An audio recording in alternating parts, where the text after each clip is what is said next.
the altcoin economy, Yat Siu on Web3 investment, and Animoca Brands. In this episode, Dr. Gemma Green sits down with Yat Siu, co-founder and executive chairman of Animoca Brands, who's pioneering the altcoin economy with over 600 portfolio companies. Yat shares why embracing volatility and chaos is essential for innovation and how Animoca is democratizing access to Web3 investments through their upcoming NASDAQ listing. From the geography of innovation to the inevitable tokenization of every business, they explore how the altcoin economy will collectively surpass Bitcoin and reshape digital assets. I'm your co-host Anthony Pearl, and whether you're an investor or a startup looking for insights, it's time to get unblocked. Thank you so much for joining us on Unblock'd today. We're really excited to be speaking with you. Thank you for having me. I'm excited to be here. Pleasure. So you've worked across multiple continents and tech booms and cycles.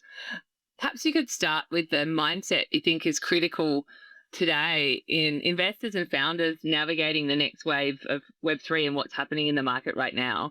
Well, I don't think it's really changed that much in certain things. It's just maybe the constructs may have changed a little bit, but the idea that you're basically investing in things that can completely transform society, it's not just about the asymmetric opportunity. It's the fact that the change that we see is exponential.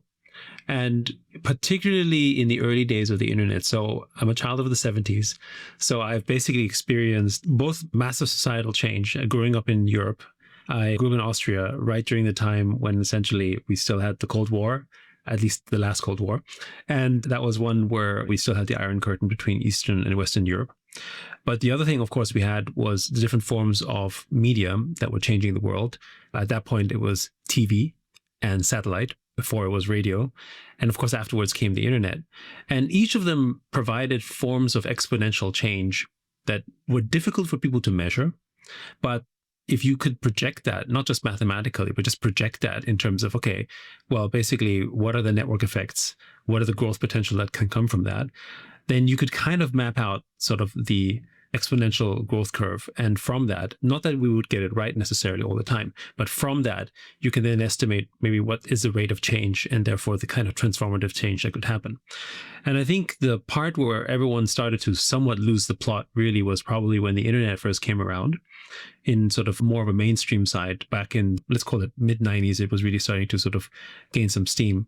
And I think it was very difficult for people to imagine just how the rate of that exponential growth could happen.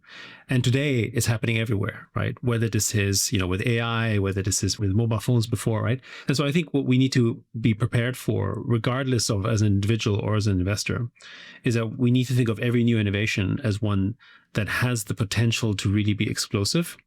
And because of the fact that we're so interconnected, any new idea, not just sort of social media and virality, but any construct can actually travel so quickly, so rapidly, and be adopted so fast that it is really difficult to, let's call it, control that. And I would say that we need to be much more accustomed to an environment that is more chaotic. The world has in one way appeared to be more chaotic than it is certainly but I don't think it's ever been less chaotic. It's just that we get to see less. So because we have less information and we have less data in our world, it seems things appear to be stable, but in reality, it was always kind of chaotic. And now we just see all the chaos in our faces all the time. And we're just not accustomed enough to do that. So I think this is where this sort of volatility, if you will, is the opportunity. But we haven't trained ourselves really to, whether they go to school or in society, to deal with that volatility, right? So I think the thinking is you have to be comfortable with volatility. You have to be thinking in terms of exponential growth all the time. And you have to be thinking in terms of basically sort of the changes, it's a trope about the changes everywhere. And I think I forgot the exact phrase, but, the only constant is change. That's one of those, it is a bit of a trope. However, it is true. Right.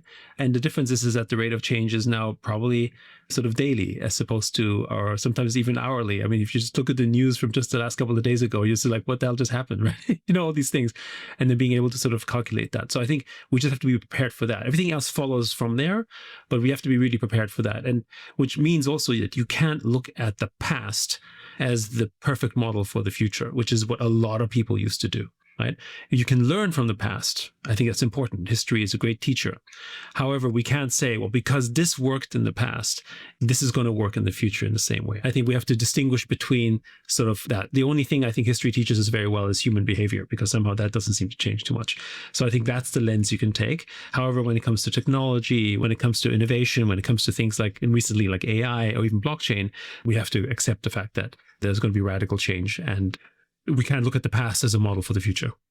Yeah, so it sounds like you're saying there's actually a new skill set required where, because of the free-flowing nature of information and we're exposed to so more, to actually absorb that, digest it, and discern how to deal with it. And there's a big opportunity there as well as these sort of technological waves of innovation, and we're in one right now. Yeah, I think technology innovation is constant as well. And if you look at the sort of human history, technology has always been the one thing that completely changed society, except that we won't necessarily see it per se because we might understand the technology, whether it's the telephone or whether it's the railway or whether it's horse carriages, right? I mean, these are all forms of technology that have completely transformed society, but the effects can only be seen local. And I think the difference right now is that we can see the effects of this globally because we're more global and because we have access to all what's happening in the world, and we can observe it and see that, right? Which also means that we actually have the ability to navigate it better, theoretically, and we also have the ability to shape it as well. So I would say that before we were somewhat powerless, much more powerless to do stuff because we wouldn't see what was happening across the world, or we wouldn't know that the effects of the railway that is being built has an impact because we just don't know what that means. However, today we actually have access to that information, so we can map things out more and project things more. And they say this thing about, being open-minded and being flexible. I mean, it's always been true, but it's probably more true than now. And I think also the other perspective is that you have to be willing to basically give up on old ideas, if it were, right? So let's call them beliefs or whatever it is, right? Whether it's your belief on, since we talk about crypto, your belief on money or your belief on how the financial system works, well, you have to throw that out. Or in the past with the internet, your belief on how media should work, or which became social media, or how distribution should work, or how even sort of language works. All of these things are radically changing so quickly. You talked about chaos and volatility. I'm intrigued. Do they have to go hand in hand, or can what you're doing create less volatility in the chaos? So it's a bit of a controversial statement for some, I would say. And I think a lot of people say this about capitalism as well, right? Which is that one of the things that is bad about capitalism is the implied volatility in it, because of the fact that markets give you information. They tell you what works, what doesn't work. But as a result of that, it's volatile. A business goes out of business or it does really well. A share price goes up a lot, for instance, right? These are actually very volatile examples that happen every single day. And I would argue that volatility is part of life. And if you don't have volatility, we wouldn't have change, which nature sort of expresses in the form of mutations. In that sense, right, we have basically volatility inherent in all sorts of things that could be dangerous, that could sometimes lead to death, that could lead to these things. But on the other hand, that volatility also creates sort of incredible opportunities and growth and things that we wouldn't normally see. The struggle I see with certain nations, Europe as an example, as a continent, is that they want to tame volatility, right? And the problem when taming volatility, and I understand the sentiment, so I appreciate it, but when you tame volatility, you're actually not letting it go its natural course. And it's kind of like saying that humans essentially have a predictable nature about them. And this, by the way, goes down not just to sort of early days of philosophical thinking, but also about economical thinking, right? Economists have been so focused around trying to turn economy into a science. But actually, economy is a sort of social science, because what it ultimately is a study of humans, how we interact with each other. When it's not physics, it's not biology, right? It's quite different. And so that means you have to try to predict human nature. And people are trying to say, yeah, whether it's Chicago school or Austrian school or whatever school you want to put out, Keynesianism, whatever it is that you want to sort of put out in terms of an economic theory, actually, the reason why it always struggles is because it's trying to basically create a prediction of a human model. And inherently, humans are unpredictable. And in fact, I would argue it's our unpredictability that is our inner chaos, if you will, that makes us so beautiful and so special. And the kind of places that can actually celebrate and allow that to nurture and grow tend to be the places that have the highest level of innovation and the highest level of growth. And the kind of places where you control that tend to be the kind of places that actually struggle with that because you don't allow it, because there's some kind of system or norm, or let's call it antibody, that's basically saying you can't do that because it's not societally acceptable or it's not something you should do. I remember in the 80s and 90s, I was obviously a kid. Kids had no authority to say anything. You have to listen to elders. That was it, right? And if you had an opinion, shut up, right? Because you had no place to say. And today it's like, totally acceptable. In fact, expected. You could be a 16-year-old kid and you have some wisdom to share. And people are like, okay, but it depends which society you go to, right? So these are things essentially that we have to sort of kill these sacred cows that we thought were important, but actually they hold us back. And again, to this question, I think volatility and chaos is necessary. And it's not to say that it's comfortable. And again, if you want to live life comfortably, then you're not actually going into the areas of change and you're not pushing yourself forward, I would argue. And again, maybe that's what you want. That's okay. However, that means also you won't see much progress. And plenty of countries in the world that are good examples of those kind of places that don't want to see that kind of change and are left behind.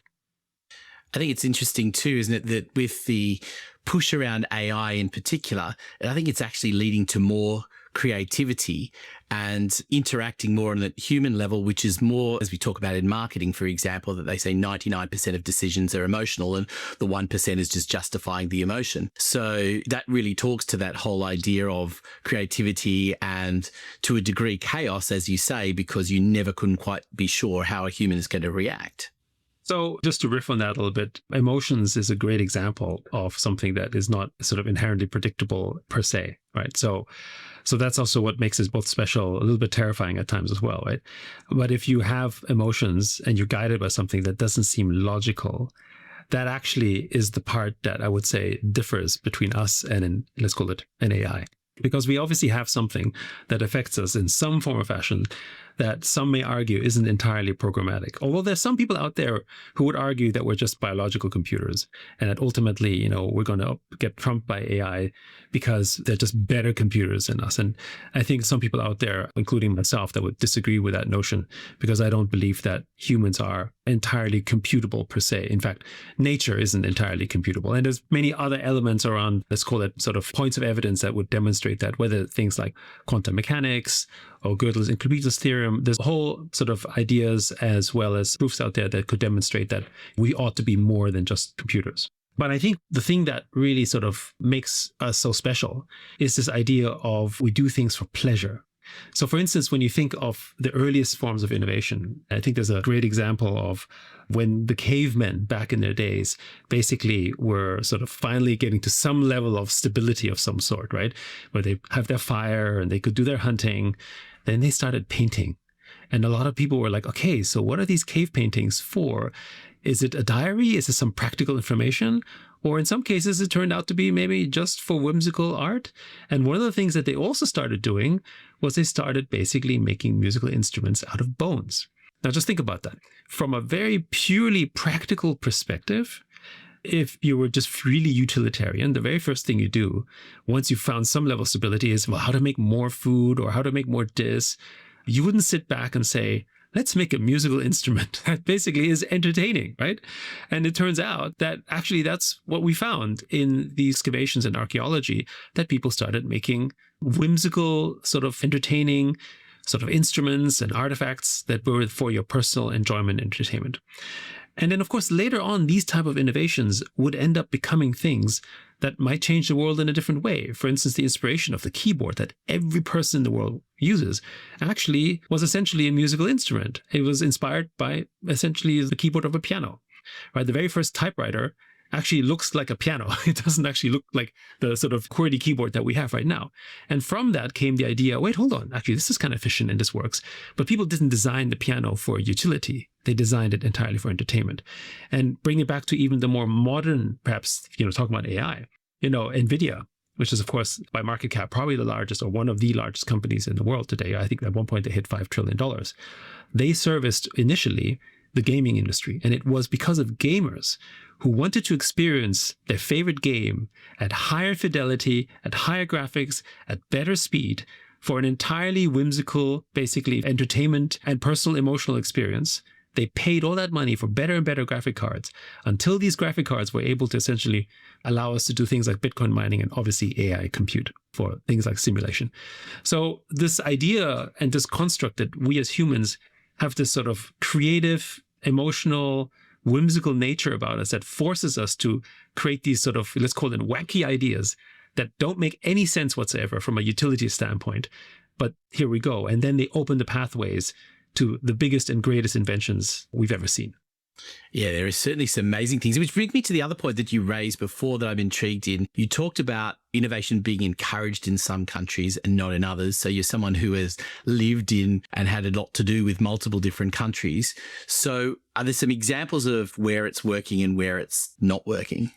Yeah, I mean, it's not a super straightforward answer, but generally speaking, every nation has innovation envy. Every nation wants to say that they're innovative, but what are the ingredients to make that happen?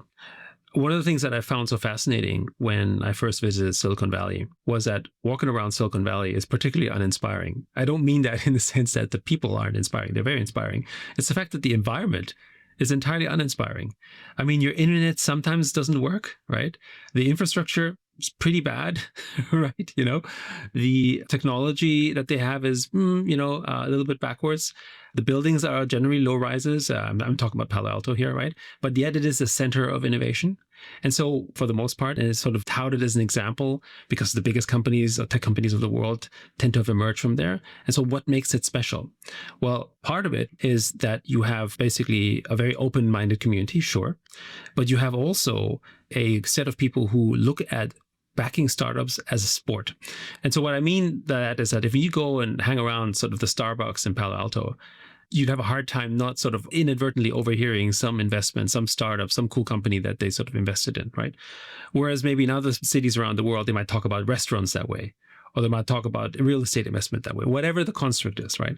So that's part of that, essentially having a community where everyone basically contributing their capital back into the growth of the ecosystem.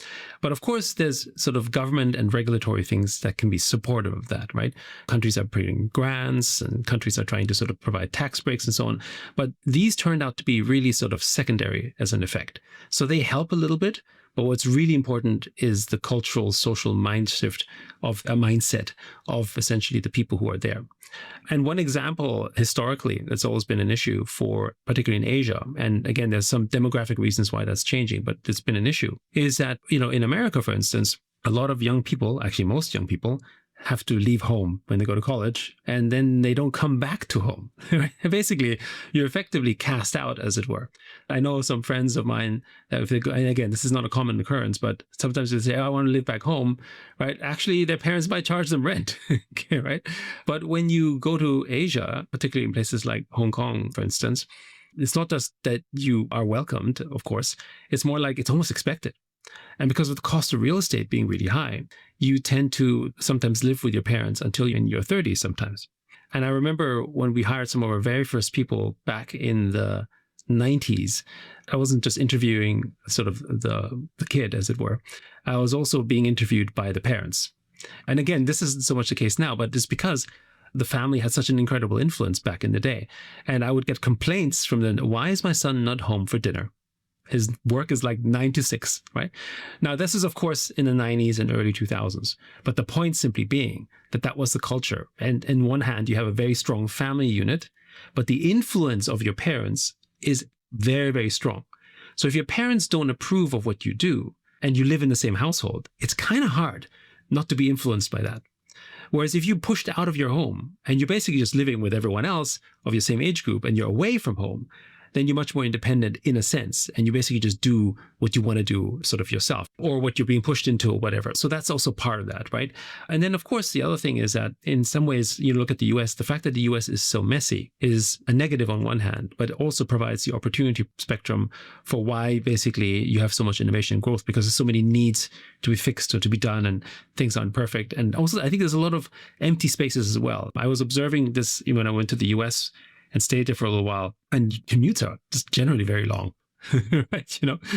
Everything takes like such a long period of time, right? Going with like an hour and a half commute, normal, right? And then when you go to Hong Kong, 20 minutes is far. Everyone's like, my goodness, right? However, you are in a lot of empty spaces when you're in a car for an hour and a half when you go there, which means that you're listening to podcasts, you listen to music, you have different things where you're basically kind of not doing anything, right? And because you're in a car and it's not self-driving cars just yet, you can't just be on your phone and do stuff, right? Or read a paper. You kind of have to be there. So it's very audio, but it's also something that you sort of have to think. And I think this is part of that. Whereas in places like Hong Kong, which wants to promote innovation, but you don't have a lot of empty time. You don't have time to be bored. Everything's pushing you along all the time, especially when you're a kid. And so I think these are all these kind of elements and ingredients that help this innovation mindset as well. So you just have to let people just kind of get bored and just sort of sit there and do nothing. And inadvertently, I think some places like in the US have created these sort of, I guess, liminal spaces, not intentionally necessarily. It's just a poor infrastructure, but there you go. Very interesting. So fascinating what you just said. You're saying that actually the geography of the place actually created the preconditions for innovation. Absolutely. And so when you look at a place like Hong Kong, which is a great place, right? I live here and I love it. But then you look at a place like China, and China has so much more innovation. And it's not just because they say, yeah, it's a big market, it's a big country. That's true, of course, right? But similarly to the US, it has a lot of things that need to be built. It's very large spaces. People commute for hours on a train that is fairly efficient. But the point simply being that you have essentially much stronger innovation culture and innovation mindset there. And of course, you have a country that basically didn't have anything. I mean, my parents' generation, if they had been in China, would have been a generation of people who had lost everything. So that means that I would be the generation that essentially would be experiencing opportunity and wealth for the first time. And then my children would be growing up slightly better, of course. However, we experienced what life, and we know what life was like when there was nothing, right? Versus if you're in other places, you were kind of comfortable all your life. And in some ways, you take certain things for granted because it's always been there.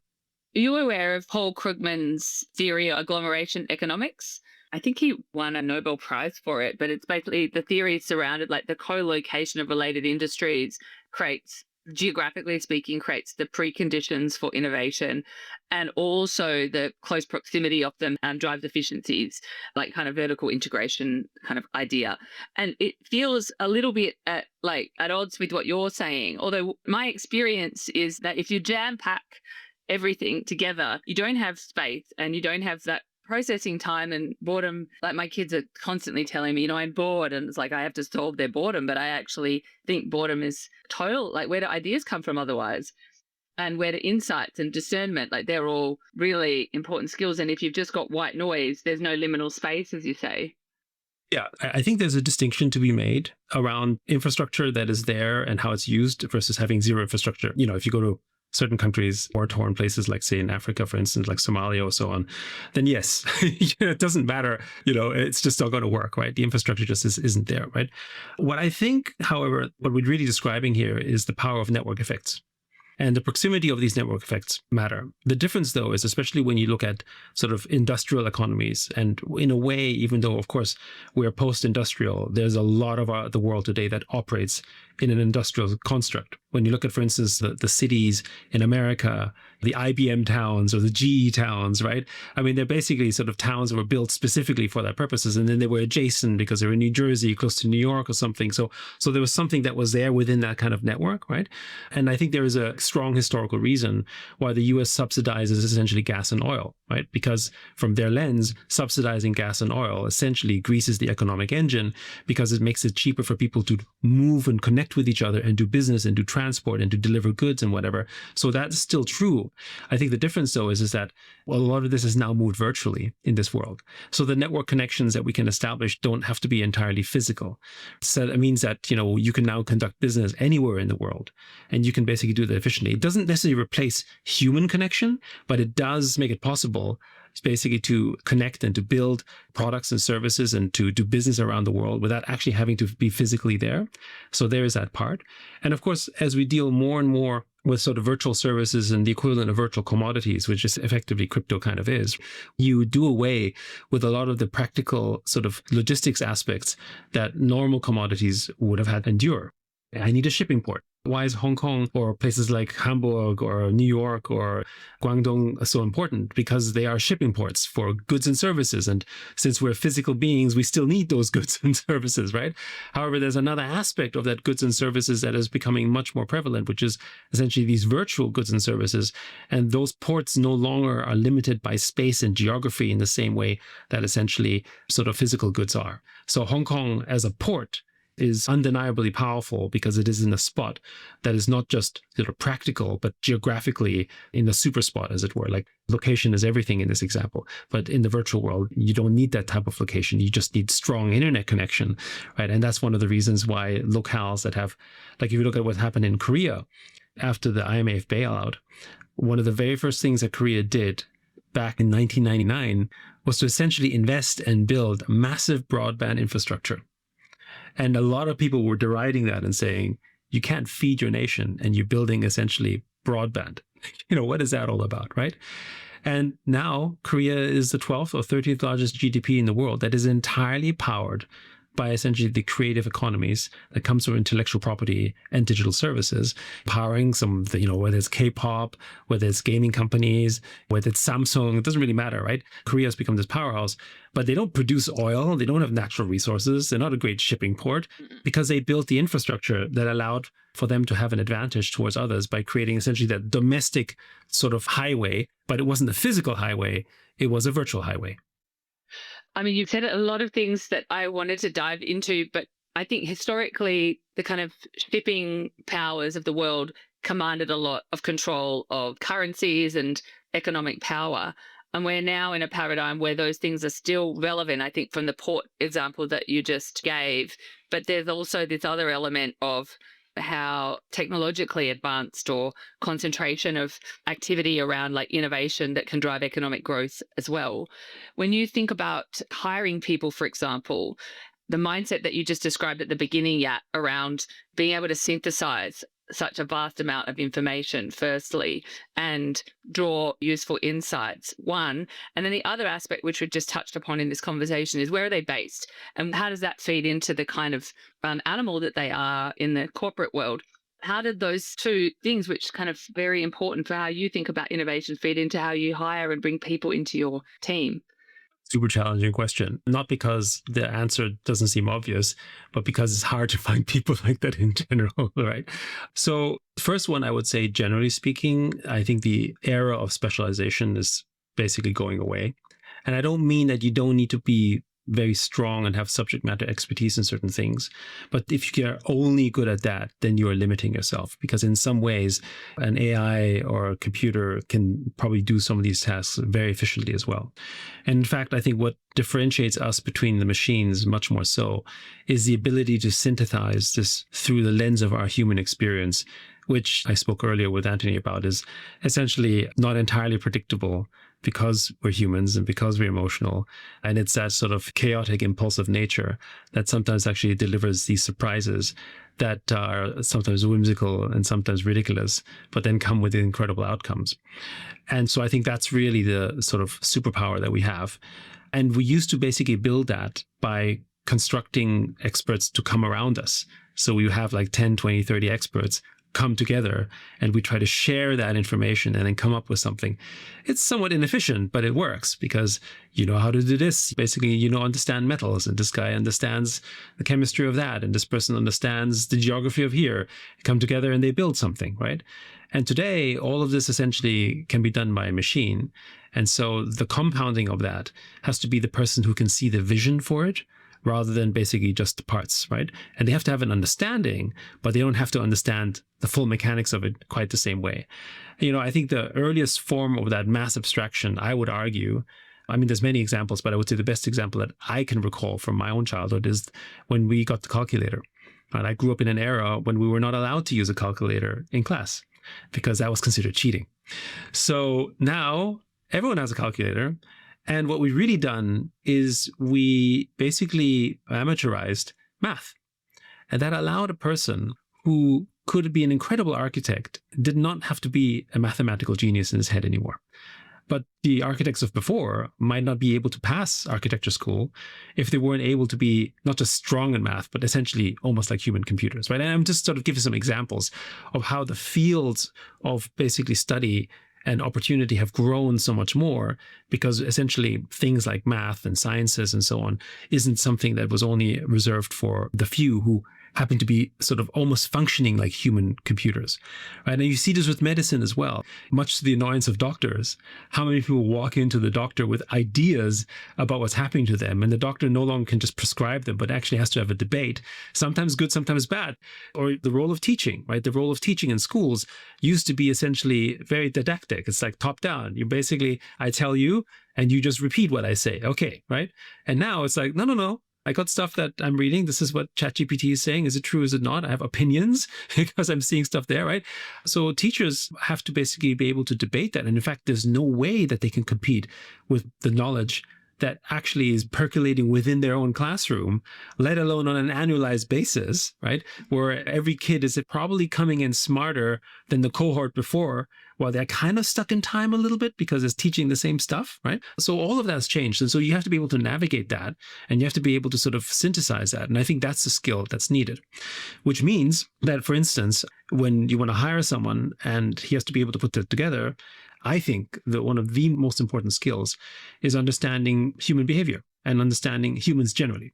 So if you're really, really good at technology, that's great. But if you can't interact with humans, and you wouldn't know how to build for them, and you wouldn't know what they want, and you also wouldn't be able to sort of coordinate with people within your office or your fellow coworkers, how to get the most of it, because it's no longer about you doing the task really well just by yourself, but essentially how to get the most out of the people who you're working together with, whether they're physically with you or not, right? And so, yeah, you need to have knowledge of that. I think you need to have a background of history, liberal arts, right? And that's not something that we've been telling sort of our children to do. We said, okay, you want to be a scientist, you do this, right? However, the best economists or the most successful entrepreneurs tend to be people who have a deep interest in history, and tend to be people who also study and read philosophy, and they do other things, right? They're not just doing the one thing, right? So I think you need to be basically much more interdisciplinary, and you need to be interested in that too. Yeah, it's a great comment that you've made. I mean, I'd say it's not just teachers, I think, that are challenged by that. It's parents as well. That, you know, their children know a lot more and are praising back. And my mum's visiting me at the moment from Australia, and she said, oh, parenting is so different today. And I think that she was kind of pointing to that. Like, I think she was really saying that I was a really good child compared to my own children, her grandchildren. Just to add to that comment, I think we grew up in an environment where it was a hierarchy. Yes. And so parents were people you would listen to pretty much authoritatively because they knew better. And in the construct of the world, they did know better, but it wasn't because they necessarily had more intelligence per se. It's because the tools and access of information was something they had that we did not have.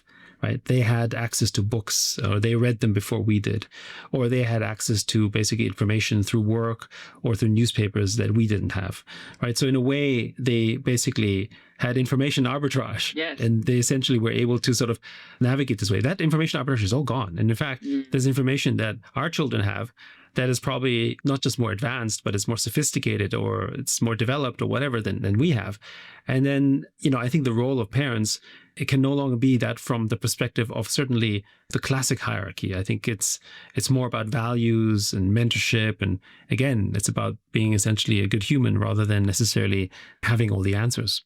Yeah, I think that feeds into the idea that AI is going to disrupt software engineering, for example, or anyone can now write copy using ChatGPT, but we've all seen documents and copy, that was written by ChatGPT, and that is really pudding, I'd say. But I think what you're saying is that there will be people, but if you want to write good copy, you could use ChatGPT to write better copy if you're already a very good copywriter. But if you're average at it, you probably will get an average outcome. And I think that points to the skill set that you're just trying to distinguish here. Probably equally for software engineers that are very good, they'll be able to get more out of AI tools to write really good copy and architect things. Whereas if you're average, it might not be that helpful. Absolutely. Yeah. So the way I like to think about this is, I mean, the criticism that some people have around AI, which I do accept as well, is that using AI can make you dumber because you become lazier because it just does the answer for you. However, if you apply it and you use it essentially as a way to hone your skill, essentially you have someone who can meet you at your level, regardless of whether it's high or low. And then from there on, you can improve. Because people don't sort of just jump out of bed and say, I'm really good at that. Like everything you do is a process of hard work and it's iteration, and sort of, basically not doing necessarily the same thing, but versions of that. So if you go through 50 copies, it's better than if you go to 5 copies. It's better than when you go through 1 copy or 2 copies, right? And so the dumb version of this is I'm giving it to ChatGPT or I'm giving it to an AI. They give me a copy and that's it. That's the dumb version, right? And that's where you become dumber. However, if they start giving you copy after copy after copy, and you start inquiring more and more and more, your copy, your final work that you're going to put in with your ideas ends up becoming better. Yes. And that is something that isn't going to only be reserved for the very best. It's going to be reserved for people who may not have had the ability to be able to gain that position because they didn't have tools that could get them there, and now they do, right? And we see this, when you go on YouTube, for instance, how many people are probably better musicians than basically, some professional musicians out there, right? Or better chefs, or better cooks, or better photographers, right? And the mental model, I like to think of it a little bit like, is ultimately what Instagram did, in a way, was it made everyone a great photographer, much to the chagrin of the classic photographer who basically thought that the fact that I owned this expensive camera, right, and giving me wonderful shots already gave me a leg up. Suddenly, these filters suddenly could do all the stuff that they would sort of laboriously put effort into it, and that basically just all went away. But what it also did, it allowed people to become creative with these tools because they became available to everyone. And I think that's basically what AI is. And so you have people who take lazy shots and just take a photo and that's it because Instagram makes it easy or TikTok makes it easy. And then you have the groups of people who look at that and say, actually, you know what? What's the angle? What's the thing? How to make it better? But I no longer need to know about the machinery of the camera, right? I have the idea in my head and I can basically make it possible without having to deal with the mechanics around that. So I think the same is true for AI, whether it's copywriting, whether it's art, doesn't really matter. With the example that you gave before about Korea making that really strategic investment around internet infrastructure, would you see AI infrastructure like chips and data centers in the same way? Or because there's so much innovation happening around that kind of infrastructure, it's not necessarily like a ticket to success equally for the companies that are investing in that? Because if you look at the stock market, a lot of the value is like a handful of companies that have historically very asset light, infrastructure light, and are now very infrastructure heavy. And a lot of capital markets has been like debt and equity has been allocated to that particular asset class. Is that necessarily a ticket to success in the way the Korea model was, or is there a difference in the way you would see that? Yeah, there's some differences here. I mean, Korea was a closed market to begin with, right? So it was never going to be an open market in that construct. Whereas what we see with AI and the general use of AI tools is a global tool right from the beginning, right? So everyone in the world uses it. Obviously, the currencies of AI effectively are sort of compute and energy. And compute and energy is something that is broadly available everywhere, right? Amazing, basically in terms of physical facility. Where do you have solar? Where do you have nuclear? Where do you have water power? It's not specific to one location per se, right? So every major nation in the world has a data center, and that could basically provide that facility. And then it's a matter of getting those chips. And again, NVIDIA obviously is the market leader, but you've got AMD, you've got other companies all creating these incredible chips as well. And as time goes on, right, you're going to have much more competition around that. So I don't think it's quite the same, but I think it's important, just like internet infrastructure was important before and still is, of course, but as base infrastructure, that you can't be left behind. So it's a bit different. So to me, it's not so much, I think the parallel is more around sort of everyone needs to have AI in the sense that, the nations that were having broadband earlier clearly had a competitive advantage to the nations who did not, which means that if you're a nation and you want to become ready for the future, you need to be basically ready to have AI. And you need to basically teach that at the earliest opportunity as you can. And you need to have infrastructure that can also provide some form of sovereign AI as well. I think that's important as well, right? Because one of the risks that we have, which if you look at Europe as an example, Europe has been entirely digitally colonized by American tech. And so there's basically, Europe has lost its sovereignty. They haven't really figured that out, I think, in many cases, at least the government. And so how do you maintain that sovereignty in some form or fashion is you have to build an infrastructure, be more innovation friendly on top of that, of course. Otherwise, you're going to constantly be leveraging infrastructure that you have really no control over. And right now, Europe is grappling with this. Whether this is with X or Google or Facebook, it doesn't really matter. If they don't like what you're doing, it's not like Europe can just shut them off. I mean, they've been trying to, they're imposing fines.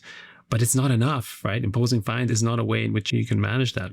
Whereas if the best answer is kind of what happened in Asia, Korea, China, they have their own tech giants. And so their answer is, I don't really need you. So it forces a different type of conversation to be had. So I think that's the important part, right? And it's the same thing. If you were 5 years behind broadband, then you're economically 5 years behind. Yeah, I mean, what you're pointing to is that people don't change, nations don't change unless there's leverage. And what they've done is actually figure out what's the important activity or infrastructure that we need so that we're not reliant and beholden to other nation states. And some of those decisions are not like quick ones, and they've really thought about things very strategically to loosen the grip hold. It would be great to hear about what's on your mind for this year. Yeah, but perhaps as a precursor to that, I'm sure you get asked this question. Tell us about Animoca. What is the company? And I know from the questions that I get asked about, like, what is Power Ledger? I'm kind of constantly evolving that definition. So perhaps you could give us the 2026 definition of Animoca and also what your focus is for this year. Well, we think of Animoca essentially as perhaps the ultimate sort of gateway to the altcoin economy. As Animoca, we have over 600 portfolio companies. We have a vast sort of portfolio of altcoins. And our lens generally is that we believe that altcoins are going to be collectively larger than Bitcoin. And we also believe that the whole world's going to tokenize. And if they're going to tokenize, it's really altcoins, as in the sense that basically every token that's launched by a company, be it an RWA or be it basically a network effect token or be it a utility token, whatever that may be, it's all going to be in the realm of the altcoins. And the sort of hypothetical way to think of this is that Bitcoin is gold and altcoins is the stock market. And the stock market today is about 128 trillion to gold's 27 trillion. When you add private markets, then it's about 250 trillion compared to gold's 27, 28 trillion. So roughly 9 to 10 times, given what day you look at. And we think collectively altcoins will do the same. And the lens for us is very simple. How do people enter the crypto world? They enter it through altcoins. They don't enter it through Bitcoin. And Bitcoin is their piggy bank, right? It's like, I made some money, I'm going to save it at Bitcoin. However, what do they use, right? How do they get into the space? They use gas fees from Solana or Ethereum. They use gaming tokens from Sandbox or Axie Infinity or Check, or they use identity tokens from Mocha, or they use DeFi tokens, or they use L1 and L2, L3 tokens. Like, it doesn't matter. They use these tokens to enter those ecosystems. And to me, it's not that different from a very crude way to say that's your access pass. And your access pass is no different than back in the earliest days of the internet. That's your website. So I had to go to Amazon's website, I had to go to eBay's website, I had to go whatever website to log in. And here I need this token to go here, and I need that token to go there. The only difference is that that token is more than an access pass. It represents some form of ownership, some community construct, some network effect, of which there's a value of my participation. And so it's much more powerful. And so we think the whole world will tokenize. And if you don't tokenize as a business, the competitor who will tokenize is going to eat your lunch. And it's the same for the early days of the internet. If you were the media company that didn't go online, you lost to the company that went online. And if you were not the company, if your competitor went to mobile first, you lost to competitor with mobile first. Whether it's Amazon, whether it's TikTok, whether it's Instagram, doesn't matter, right? Whoever adopts technology first is going to beat the one that isn't. So tokenization is kind of inevitable. Never mind the fact that we also think that token economies are essentially going to be sort of the asset class of AI agents, which we believe is going to be everywhere. So if you want to participate in the world of altcoins, you need a way to do that. And we think Animoca is the perfect gateway for that, because most companies are still talking about their specific projects, which they should, because that's their focus area. However, if you're an investor, and we announced late last year that we're going to go public on the NASDAQ through this reverse merger with Currency Group, we then become a way in which regular investors can also essentially participate in the altcoin economy. And I'm not saying that you couldn't buy altcoins yourself. Of course you can. However, how do you get into an index of tokens across the ecosystem that you can also get in at the earliest of prices, right? That's the other thing. Yes, you can buy tokens at today's market price, but be better if you had gotten into them 3 years ago or 4 years ago or 5 years ago, right? And that's kind of, again, where we come in, because we try to get into these projects early enough, and we have different forms of leverage in which we can basically get better terms or higher value. And of course, we're an operating entity that creates revenue as well. And I think of it very similarly to sort of the early days of the internet back in 2000, 2001. We're not a fund. So if you invest into Animoca or you own a stake in Animoca, you basically have an index to a, call it crypto future, if you will. And if you believe, as we do, that the earliest Amazons and Facebooks and Googles and Nvidias of the world are all being shaped around this period of time, then you wouldn't necessarily want to be selling that within a 5 or 10 years down the road when the fund cycle expires. It's kind of like saying you invested in companies like Amazon, Google, and Facebook back in the 2000s, and you had to sell in 2015 because your fund was basically unwinding. You would have made money, but you would have left 90% of the upside as well. So that's basically Animoca in a nutshell, right? I mean, some people say we're kind of like a sort of digital conglomerate. Some people describe us as a quasi Berkshire Hathaway of crypto. Like whatever it is, we're basically accessing essentially the new economies through tokenization and become a window for investors and end users through Animoca. And I think what you're saying there is there's a like ongoing perpetual nature to it. And that is something that is a distinction that you draw between a fund kind of model as well. Yeah, I actually personally think traditional fund models are going to have to go away because they don't make as much sense. A lot of the fund models back in the day basically are now also changing to what they call perpetual funding models, which basically just means that I can take the profit and reinvest it if I want, as opposed to paying it out to investors, because the nature of capital and the opportunity spectrum doesn't work quite the same way where you have a 5 or 7 or 8 year fund cycle. And you need that flexibility and a dynamism to be able to sort of move the capital as you need. But the other reason why we're doing this as a public company is because the whole mission, as we believe, for crypto is around essentially sort of democratization of access of these opportunities.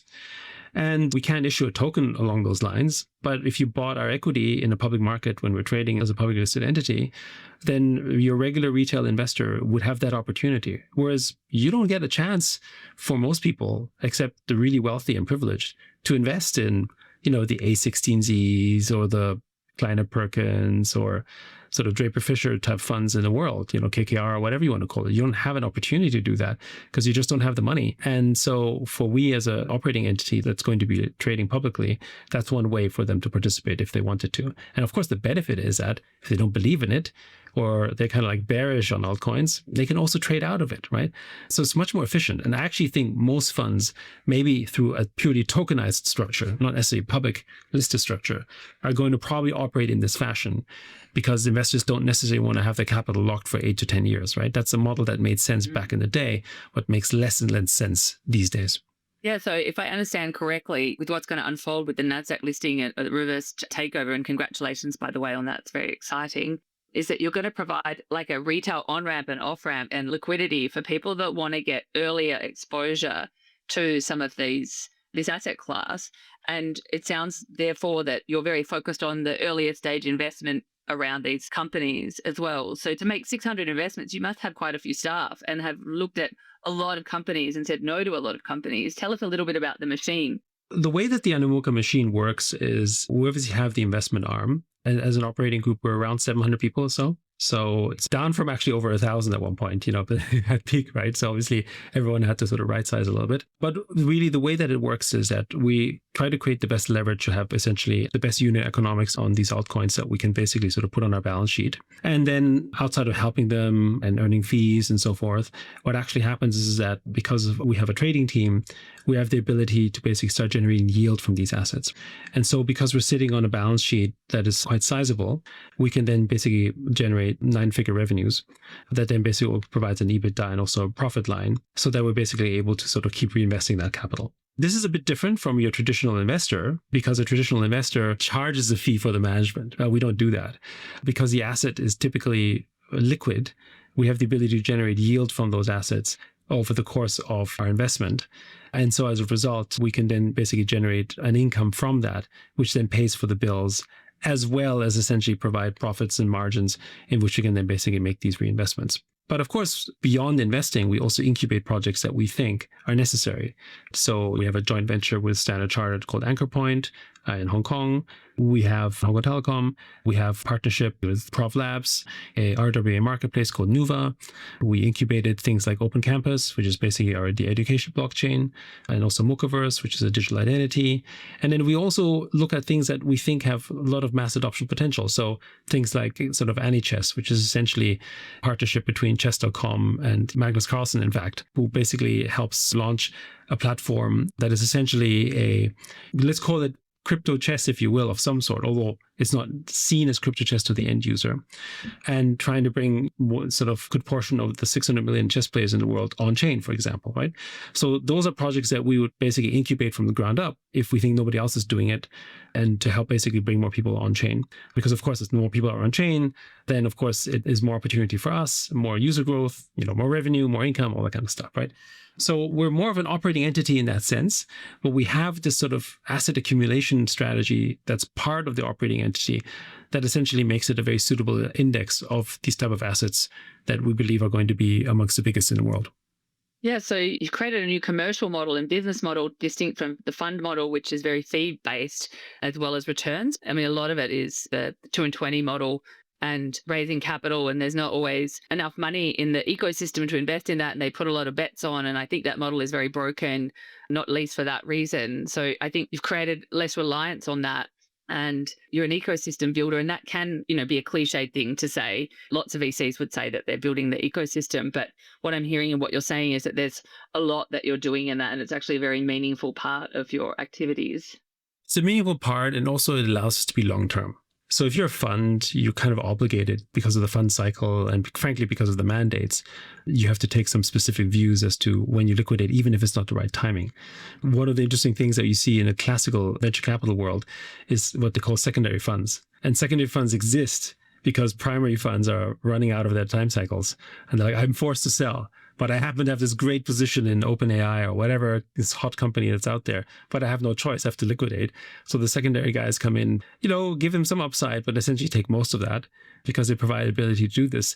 Right? We don't have that situation. If we believe in something long-term, we can just hold it on a balance sheet and keep going, right? As opposed to being forced to sell, perhaps the wrong timing, just because the market's wrong or whatever that may be, right?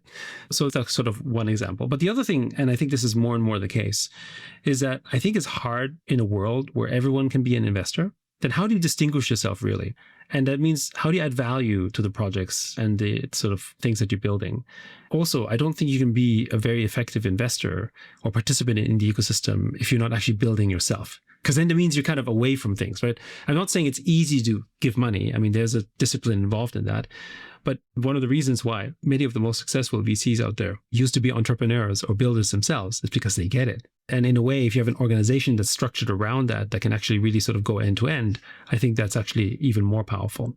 And I think also what crypto is illustrating even more, and the example we talked earlier about Silicon Valley, where basically everyone's an investor. Part of the superpower of what makes Silicon Valley so strong is that every person left and right is able to invest in your project and has some idea about it, even if they're not experts at it, right? And that's where the world is going, especially with crypto. Like think about everyone in crypto essentially is an investor, whether they like it or not. There's no such thing as well, maybe there might be some exceptions, but generally speaking, there's no such thing as a non-capitalist crypto guy, right? So that means investing is the next thing that's being mass amateurized, right? And that means that every person in the world is an investor. And so how do you distinguish between essentially someone who can add more value, is willing therefore to give better terms for that? And that's kind of how we see the role that Animoca can play. Yeah, and now anyone on their phone can invest and also take leveraged positions, and it kind of veers into a world of gambling as well as just a mass on-ramping and democratization of this asset class. Do you think about massive inflows of capital that are happening in asset classes that perhaps things are overvalued, and like how do you think sort of in macro terms about what's going on in the markets right now?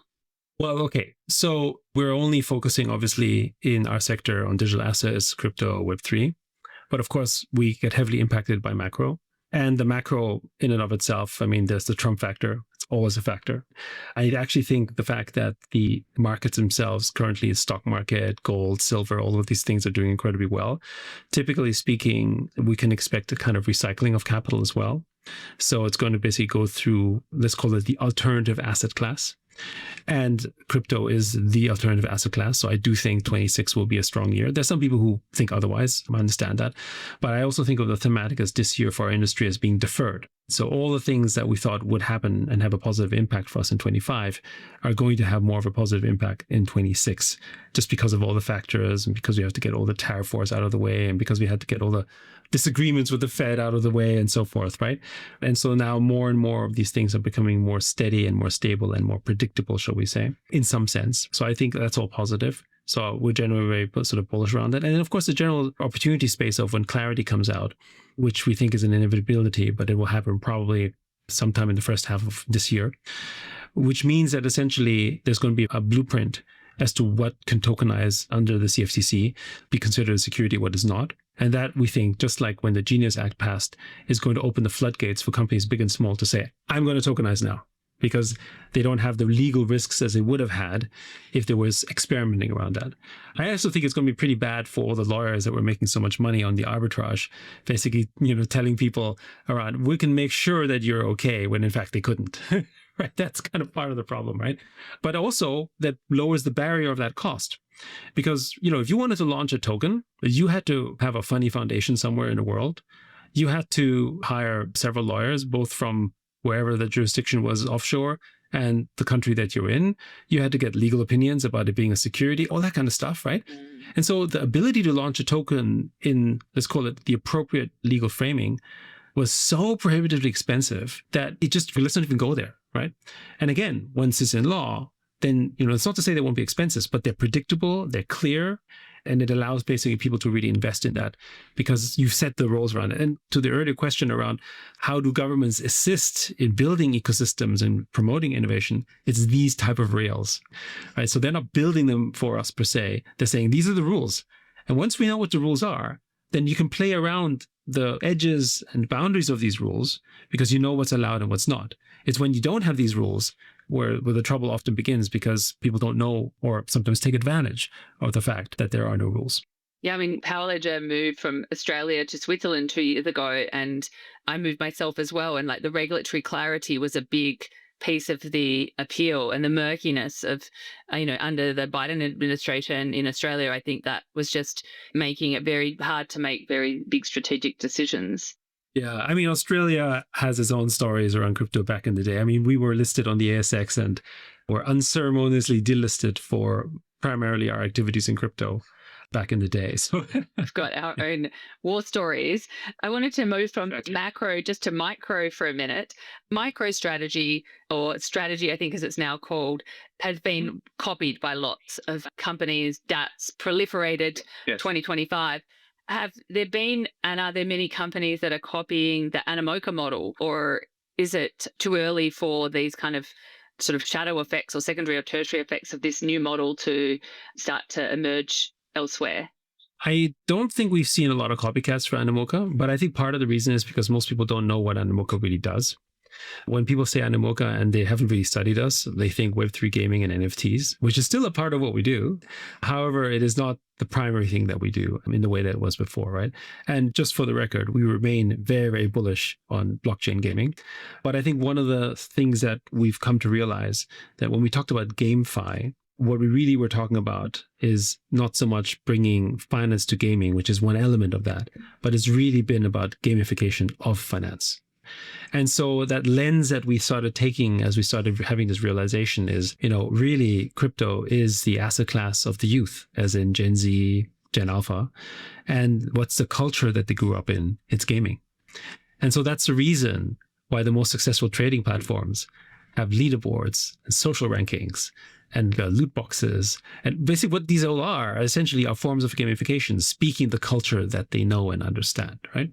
So it's the intersection of that. And when you think about what made blockchain gaming really explode back in the early days of really called it 21 and 22, it was really sort of DeFi summer, right? You needed that as well. And I think a lot of people didn't make that connection And because in fact, it was the whole sort of a DeFi summer that then integrated with what was possible with digital ownership in games to sort of make that explode and grow. And NFTs today still are about $300 to $400 million of sales and trading a month. So it's not a nothing industry, whereas 5 years ago, it was kind of literally zero, right? So the thing though is that most companies that might be thinking about a model in crypto think of Animoca really just as Web3 gaming. And so they don't know that we've expanded way beyond that and are obviously become quite institutional as well. So I think the model where companies are going to start maybe emulating us are more likely to be doing that once we are traded publicly as a company, because then there's comps. So it's not just about our revenue and EBITDA and that kind of stuff. It's also around what will the share price do? And if the share price does well, which we hope, then everyone's like, hey, we want to do that. If the share price doesn't do well, it feels like, yeah, maybe we shouldn't do that, right? And MicroStrategy worked well because he got a premium on his Bitcoin at the time, right? So everyone's like, I like that. Buy an asset that's out there and then add a premium on it when it's public, which of course had a runway, because what really ended up happening was it ended up not being as exclusive as it was, right? Part of what made MicroStrategy attractive was it was a vehicle to buy levered Bitcoin. And now you have many vehicles to buy levered Bitcoin, and many of them are trading at a discount to their Bitcoin assets. Therefore, well, if I'm really buying it for Bitcoin, wouldn't it be better for me to buy something that was below the MNAV as opposed to something that's a premium, right? That's what you're competing with. Yes. So inadvertently, the rise of DATs, for instance, in the case of Bitcoin, created competition with each other. Good for general accumulation of Bitcoin, broadly speaking, but obviously negative for the public companies who are now competing with the same audiences for the same kind of capital. Yeah, very elegantly put. Yeah. I'm going to finish up with a question for you about music. Okay. We'd love to hear, what's your favorite song that you're listening to right now? My favorite song that I'm listening to right now. Oh gosh. Wow. I don't know that I have a favorite song because I listen just to sort of it's I put you on the spot. I'm so sorry. Yeah, but no, that's fine. It's good. I mean, look, maybe the song that I listen to a lot, shall we say. So I grew up with a classical music background. And so that's probably my go-to music, which is a little bit different perhaps from my children, right? And so, one of my favorite tracks, if you want to call it, First Movement Violin, Tchaikovsky Violin Concerto in D. And it's just one of those things that I just listen to all the time in a way. It's hard to say. It's like a mood thing sometimes and depends on what you do. So I don't have a favorite per se, but if you had to put me on the spot, that's probably the one that comes to mind. Beautiful. Thank you for sharing that. Wanted to just summarize our conversation, Yat, which has been really so fascinating. We talked a lot about the notion of exponential growth and how do you identify opportunities in what is an increasingly complex world. And there's a lot of white noise, but how do you discern the opportunities? And one of the things that you talked about was the notion of empty time and how certain places, certain countries actually create more preconditions for that kind of innovation mindset. And part of that is actually the need to get bored, and that you feel the era of specialization is going away, and humans in this sort of new world need to actually have like an intrinsic view of what's going on and have a deeper understanding of other human beings and how markets work as a result of that, to really add value and have a role to play, I think, in the next technological wave that we're going through, and the ability to synthesize things through the lens of our human experience. And you talked about perspectives, your own perspective, and this idea of whimsical and ridiculous perspectives, and through that, incredible outcomes being able to be drawn out of that. And that mass extraction, like similar to what happened with calculators, is happening now because of AI, and that AI is a tool that can meet you on your level, but if you're inclined to actually allow you to improve. And finally, thanks for helping us to understand Animoca better as being access to an index future as opposed to like a fund structure, and that you're really pioneering what is a new asset class that is going to be everywhere. Everything will be tokenized. And I agree with you. You've said about that, and it's going to be relevant also to AI as well.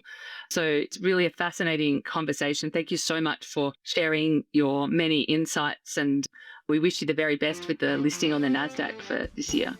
Thank you for having me on the show, and it's been a great pleasure talking to you and having the opportunity to share about Animoca and just general thoughts. Great. All right. Thank you. That's all for this episode of Unblock'd. Please check out the show notes for information on Power Ledger and other contact information. We welcome your comments and feedback, and please hit subscribe wherever you are listening. This podcast was produced by Podcast Done For You. We look forward to your company next time on Unblock'd.